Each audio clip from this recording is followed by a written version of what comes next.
자, 반갑습니다. 이제 6차시 고대 그리스 세계에 대해서 좀 공부해 보겠습니다. 일단 이 그리스는 전 유럽인들이 어떤 전 유럽의 문화적인 뿌리를 찾으라고 하면 보통 유럽인들이 그리스 로마 시대를 꼽습니다. 그만큼 이 전 유럽에 큰 어마어마한 영향을 미친 곳이 바로 이 그리스입니다. 그리고 여러분도 아마 어렸을 때 뭐 그리스 로마 신화 이런 거 아마 읽어봤을 것 같기도 하고, 또 그리스에서 시작된, 여기 화면에 보이는 이 사진은 민주주의를 뜻하는 사진입니다. 이 그리스 세계에서 시작된 민주주의가 지금 전 세계 대다수 나라에서 이제 이 민주주의를 택하고 있을 만큼 이 그리스가 사실은 유럽뿐만 아니라 전 세계에 미친 영향력이 어마어마하다 할 수 있겠습니다. 그래서 오늘 한번 그리스가 어떤 발전 과정을 거쳐갔는지 한번 배워보도록 하겠습니다. 자, 일단 그리스라는 나라 위치는 여기입니다. 여기가 바로 그리스고,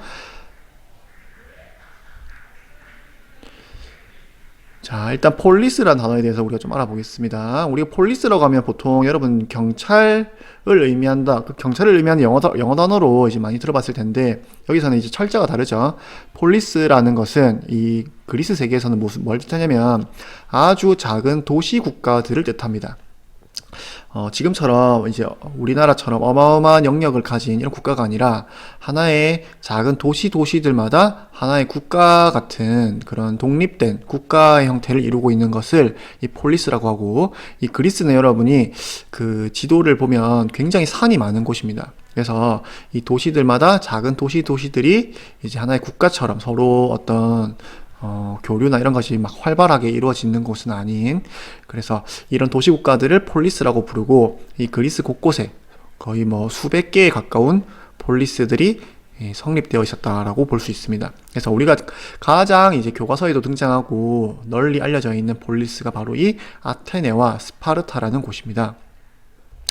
자, 그래서 폴리스가 어떻게 생겼냐면 보통 이렇게 생겼습니다. 그래서 도시 중앙에는 이제 큰 어떤 고원지대가 있습니다. 그래서 여기는 이제 신전 같은 것이 있고, 이 높은 곳을 아크로폴리스라 부릅니다. 그래서 여기는 종교나 이제 적이 쳐들어왔을 때 이 위에 올라가서 방어를 하는 어떤 군사적인 거점 역할을 하는 곳이 아크로폴리스고, 자, 밑에는 여기 일상생활을 하는 곳입니다. 큰 광장 같은 곳인데, 여기서 이제 시민들이 모여서 서로 토론도 하고 집회, 어떤 재판 같은 것을 하는 장소가 이 아고라라고 불리는 이제 광장 같은 곳입니다.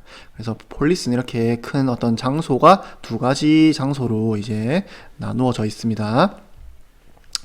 자, 그래서 실제 이제 아크로폴리스 이렇게 생겼습니다. 멀리서 보면 도시 중앙에 이런 높은 신전이 올라가 있죠. 자, 이게 이제 폴리스라는 어떤 형태이고, 대표적인 폴리스 중에 우리 아테네와 스파르타 한번 알아보겠습니다. 이 아테네가 중요한 것은 바로 이 민주주의라는 것이 이제 이 아테네에서 시작되었다라고 알려져 있습니다. 여기 아테네도 처음부터 민주정제를 했던 것은 아니라 이제 소수 귀족들이 여기를 통치하고 있었는데, 점점 평민들이 이제 정치에 자신들도 참여할 수 있게 해달라는 요구를 하게 됩니다. 그래서 이 정치에 참여할 수 있는 권리를 참정권이라 부르는데, 이 참정권이 점점 확대되어 갑니다.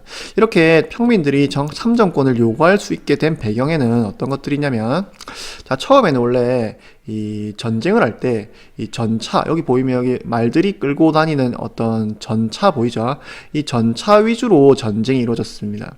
근데 여러분, 옛날에는 지금과 다르게 전쟁에 참여하려면 자기 돈으로 이런 장비들을 다 준비해야 됩니다.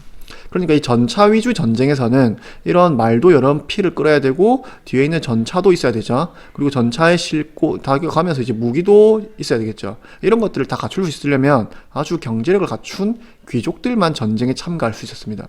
그러니까 귀족들이 자신들이 전쟁에 참가해서 이 폴리스를 지켜냈기 때문에 자기들 마음대로 폴리스를 운영해 가는 겁니다. 근데 이제 시간이 지나면서 점점 이 전쟁 전술이 바뀌게 되는데, 밑에 보면 이런 식으로 이제 소수의 귀족들만 참가하는 것이 아니라 다수의 평민들도 전쟁에 참여할 수 있는 전술로 바뀌게 됩니다. 그러면서 평민들이 이제 전쟁에 참여해서 폴리스를 위해 공헌을 했죠. 그러니까 평민들이 우리도 전쟁에 참여할 수 있는, 전쟁에 참여했으니 정치에 참여할 수 있는 권리를 달라. 그래서 평민들이 이걸 요구 안 해, 이거를 귀족들이 수용 안 해주면 평민들이 전쟁 안 나갑니다. 파업합니다, 파업. 자, 그래서 귀족들도 이제 평민들의 요구를 점점 받아들이면서 정치에 참여할 수 있는 참정권이 점점 확대되어 갔다라는 걸 볼 수 있습니다. 그래서 사실 참정권이라는 것은 이제 전쟁에 참가했던 계층만 요구할 수 있는 원래 이제 처음 시작이 그렇습니다, 여러분. 자, 그래서 이제 점점 재산의 정도에 따라서 이제 정치의 참여가 점점 확대되어 가고 나중에는 재산 기준 또한 철폐됩니다. 자, 그래서 이제 성인 남자라면 아테네의 성인 남자라면 대부분 이제 정치에 참여할 수 있는 투표를 할 수 있는 권리를 가지게 됩니다. 근데 아까 말했듯이 여성이나 노예 그다음에 외국인들한테는 이제 지금과는 다르게 참정권이 부여되지 않았죠. 왜냐하면 여성이나 노예들은 전쟁에 참여할 수가 없었기 때문입니다. 자, 그리고 이 아테네 민주정치의 또 다른 재미있는 특징 중에 하나가 뭐냐면 도편 추방제라는 것을 실시했습니다. 이 도편 추방제가 뭐냐면 옆에 여러분이 보면 사진 보이는지 모르겠는데 도편이 의미하는 게 뭐냐면 도자기 조각입니다. 도자기 파편. 도자기 파편에 뭘 적냐면 이 아테네의 민주정치를 이제 붕괴시킬 위험이 있는 독재를 펼칠 우려가 있는 정치인의 이름을 적습니다. 그래서 일정한 득표를 이상 이제 받게 된 사람은 아테네에서 10년간 추방을 당하게 되는 제도가 이 도편 추방제입니다. 굉장히 재밌죠? 여기도 보면 여러분 화면에서 보일지 모르겠는데 이 도자기 파편에 지금 사람들 이름이 막 적혀 있는 것을 볼 수 있습니다.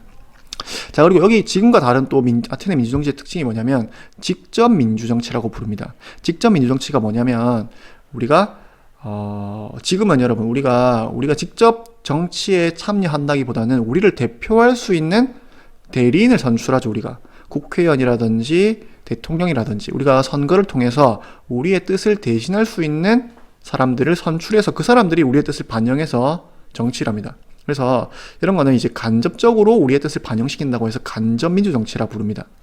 또 다른 말로는 이제 뜻을 대신할 사람을 뽑는다고 해서 대의 정치라고 하는데 이건 자세한 건 뭐 사회 시간 여러분이 배울 거고 아테네는 아주 작은 폴리스였기 때문에 모든 사람이 어떤 정책에 찬반을 직접 참여할 수 있습니다. 그래서 이걸 직접 민주정치라고 부릅니다.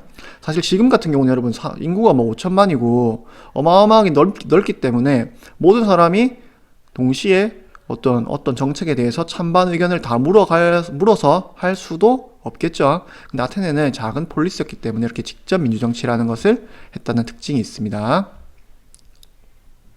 자, 그 다음에 대표적인 또 유명한 폴리스 중에 하나가 바로 이 스파르타입니다. 스파르타는 이제 이 그리스의 또 작은 지역 중에 하나가 바로 이 스파르타이고, 이 스파르타는 원래 여기 살고 있는 그리스 민족이 아니라 외부에서 온 소수의 이주민들입니다. 근데 이주민들이 여기를 정복해서 이제 다수의 원주민을 지배하는데, 여기는 엄청 이 소수의 이주민들이 다수의 원주민을 지배하려다 보니까 굉장히 이 이주민들끼리 굉장히 엄격하게 군사훈련 시킵니다. 그래서 아주 강력한 훈련을 통해서 이제 이 굉장히 강한 군사력을 가지고 있다는 게 이 스파르타의 특징입니다. 그래서 막 아기들이 태어나면 이제 검사에서 조금이라도 이상이 있으면 아기 때부터 다 죽여버립니다. 이런 애들은 우리를 지킬 전사가 될 수 없다 라고 해서 굉장히 엄격하게, 그리고 이 사람들은 훈련만 하고 이제 이 경제 활동은 다 이 원주민들을 시켜서 너희들이 농사 짓고 다 갖다 바치고 우리는 훈련만 하겠다, 이런 구조를 가진 게 바로 스파르타입니다. 그래서 여러분 뭐 학원 홍보물 같은 거 보면 우리는 스파르타식으로 시킨다, 그래서 굉장히 엄격하고 강력한 훈련을 하는 것을 이 스파르타의 특징입니다. 자, 그런데 이제 저번 시간에 우리 배웠죠. 페르시아 전쟁. 페르시아가 이 그리스를 3차례 걸쳐서 쳐들어온다고 했죠. 그래서 이때는 또 아테네와 스파르타, 또 많은 폴리스들이 하나로 뭉칩니다. 이 너무나도 강력한 적 앞에서는 서로 분열되어 있다가는 맞설 싸울 수가 없겠죠. 그래서 아테네와 스파르타를 중심으로 이 똘똘 뭉쳐서 페르시아 전쟁을 승리로 이끌어냅니다.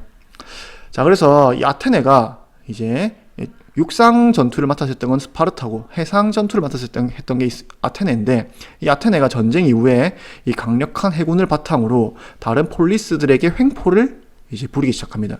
우리가 승리로 이끌었고 우리의 해군이 없으면 너희는 다 사실 누구도 너희를 보호해주지 않는다. 그래서 너희가 돈을 내야지만 우리가 지켜주겠다. 약간 이런 식으로 이제 횡포를 부리기 시작합니다. 그래서 이런 아테네의 어떤 횡포에 이제 다른 폴리스들이 불만을 품기 시작하고, 이 불만을 품는 폴리스들이 스파르타를 중심으로 모이기 시작합니다. 그래서 이 아테네와 스파르타가 이제 내분의 내전이 일어나게 되는데, 이 전쟁을 펠로폰네소스 전쟁이라고 부릅니다. 그래서 이 아테네와 스파르타의 전쟁이 아주 오랜 기간 동안 이어지게 되고 스파르타의 승리로 결국 끝나게 되지만, 이 전쟁으로 인해서 이 그리스 세계가 점점 쇠퇴하게 되는 원인이 되게 됩니다. 그래서 이 강력한 적 앞에서는 하나로 뭉친 이 폴리스들이 이제 분열되어 가고 약화되어 가는 모습을 보여주는 게 이 펠로폰네소스 전쟁입니다. 자, 그리고 이렇게 이제 약해진 어떤 그리스 세계에서, 자, 원래는 이제 그리스 위에 존재했던 나라가 이 마케도니아라는 나라입니다. 이 마케도니아는 사실 그리스인들이 좀 야만인이라고 무시했던 나라들인데, 이렇게 그리스 세계가 약화되면서 상대적으로 이 마케도니아의 힘이 강력해지죠. 그래서 이 마케도니아의 왕 중에 한 명이 바로 알렉산드로스라고 불리는 왕이 있습니다. 자, 이 왕이 뭐 다른 말로는 이제 알렉산더 대왕 뭐 이런 식으로도 부르기도 하는데, 이 알렉산드로스가 이제 군대를 일으켜서 이 그리스의 어떤 문화도 받아들이고 아주 오랜 기간 동안 그리스 세계를 위협해왔던 이 페르시아를 원정을 떠납니다. 그래서 이 동방 원정이라고 부르는데, 여기서 이제 아케메네스 왕조 페르시아가 멸망하게 되고 인도까지 무려 인도까지 쳐들어가게 되는 이런 엄청난 영역을 이제 건설하는 게 바로 이 알렉산드로스입니다. 그리고 자기의 이름을 따서 알렉산드리아라는 도시를 곳곳에 건설하기도 하고, 자, 그래서 이 사람이 그리스 문화를 굉장히 심취하게 되고, 오리엔트라고 부르는 건 뭐냐면 이 그리스 동쪽에 있는 여기를 다 오리엔트라 부릅니다. 그래서 이 페르시아 문화와 여기를 오리엔트라고 부르는 데죠. 오리엔트 문화와 그리스 문화가 하나로 결합되어서 이제 헬레니즘 문화라는 새로운 문화 양식이 등장하기도 한다라는 거. 자, 그래서 그리스 세계가 이제 이런 식으로 이제 흘러가게 됩니다. 자, 근데 알렉산드로스는 이제 아주 젊은 나이에 이제 죽게 되면서 이 마케도니아 제국이 분열되게 되는 그런 상태로 이어지게 되고, 그래서 우리가 이번에 시간에는 이제 민주주의라는 것이 여기서 바로 시작되었고 전 세계로 지금 퍼져나가게 되는 그런 과정에 대해서 우리가 배웠고, 앞으로도 여러분이 이제 세계사가 쭉 이어지면서 민주주의가 어떻게 지금까지 이렇게 되었는가를 우리가 배우게 되겠습니다. 자, 수업은 여기까지입니다. 자, 선생님이 항상 그 수업 들어오면 여러분이 영상 봤는지 확인하는 테스트 본다고 했죠. 선생님이 이 퀴즈라는 걸 이용해서 이제 보려고 하는데, 아직 많은 친구들이 가입을 못한 것 같아서 당분간 선생님이 다음에 시험 칠 내용을 미리 여기에서 공개를 하겠습니다. 그래서 여러분이 화면에 보이는 곳으로, 지금 선생님이 저번 시간에도 이거를 오픈했는데 아직 많은 친구들이 어떻게 하는지 잘 모르거나 아니면 가입에 어려움을 겪고 있는 것 같아서 다시 한번 어떻게 하는지 공개하겠습니다. 일단 join my quiz라는 joinmyquiz.com으로 한번 들어가 보겠습니다. 여기에 이제 크롬인데 joinmyquiz.com을 들어가서, 그러면 이런 이제 그 조인 코드를 치라는 이게 나오죠. 자, 그러면